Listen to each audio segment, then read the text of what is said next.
Assalamualaikum 6th class, how are you? I hope you will all be fine. Today is our third online lecture of geography. Now open your books and go to the page number 9. Page number 9. Okay ji students, आज का हम लोगों का topic है वो है सूरज और चांद ग्रहण. ठीक है, सोलर एंड ल्यूनर एक्लिप्सेस. सूरज और चांद ग्रहण. अब ये कैसे होता है इसके बारे में हम पढ़ेंगे. ये पेज नंबर 10 पर आप इसकी डायग्राम देख सकते हैं.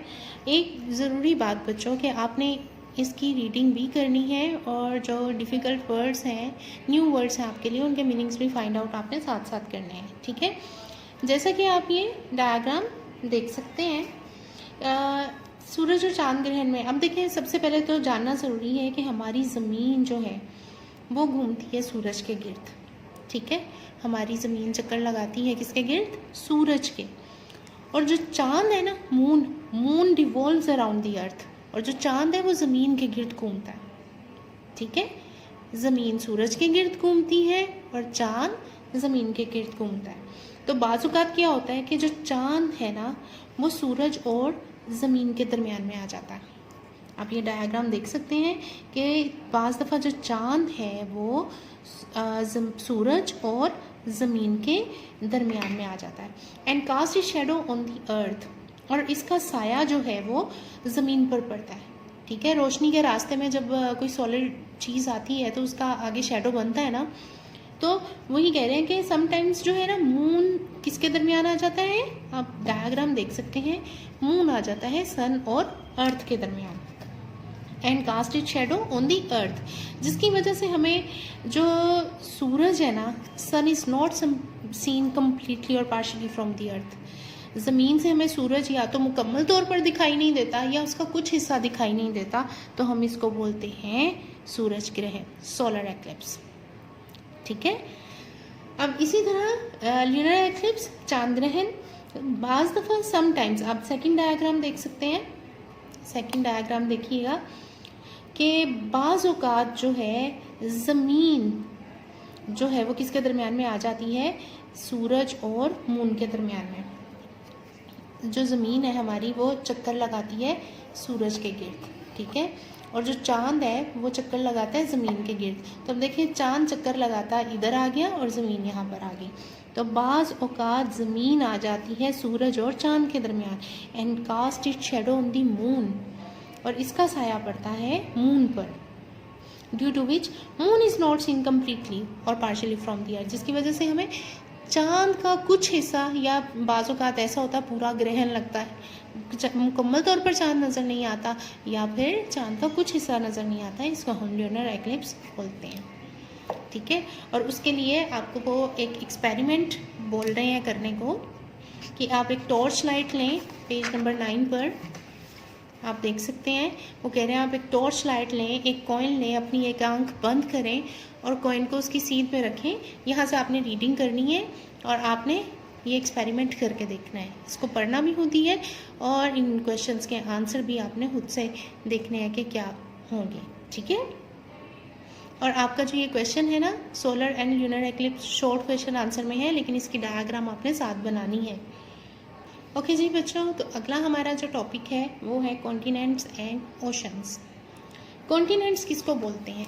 The area of earth surface is about 510 million square kilometres. हमने शुरू में भी पढ़ा था कि जो ज़मीन का एरिया है वो 510 मिलियन स्क्वायर किलोमीटर है, जिसमें से 29% एरिया जो है वो ज़मीन पर मुश्तमिल है और 71% जो एरिया है वो पानी पर है.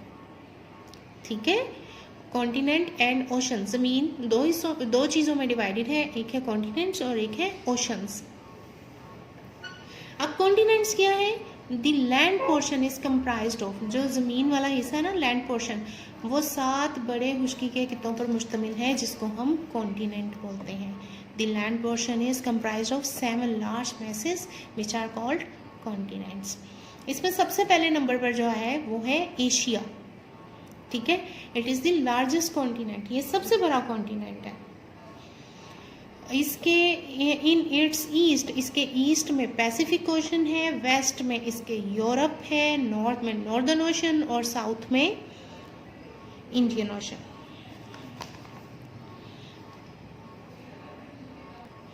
और दूसरे नंबर पर जो कॉन्टिनेंट है वो अफ्रीका है, ठीक है। और इसके ईस्ट, वेस्ट, साउथ और नॉर्थ में जो कॉन्टिनेंट्स आ जाते हैं या ओशंस आ जाते हैं वो यहाँ पर लिखे हुए हैं, आपने रीडिंग करनी है और इसको कंप्लीट याद करना है। तीसरे नंबर पे हमारा जो कॉन्टिनेंट आता है वो है नॉर्थ अमेरिका, चौथे नंबर पर है साउथ अमेरिका और पाँचवें नंबर पर है एंटार्क्टिका। ये पाँचवें नंबर पर है और ये साउथ पोल पर वाक़या है, ठीक है, साउथ पोल पर। और यहाँ की आबोहवा बहुत ज़्यादा ठंडी है, एक्सट्रीम कोल्ड क्लाइमेट, बहुत ज़्यादा ठंडा एरिया है ये। It is the only uninhabited continent, ये यहाँ पर आबादी नहीं है इस क्षेत्र में। छठे नंबर पर हमारे पास आ जाता है यूरोप।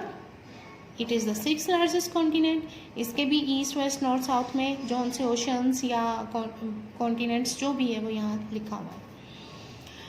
और सबसे लास्ट में आता है Australia. It is the smallest continent और इसके ईस्ट और नॉर्थ में पैसिफिक ओशन है, वेस्ट और साउथ में इंडियन ओशन है, ठीक है। और ये आपका long question number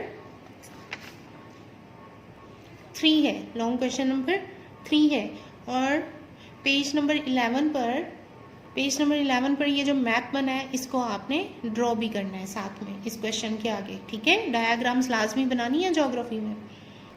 page number 12 पे बेटा ये इंटरेस्टिंग इन्फॉर्मेशन है, इसको पढ़ना है।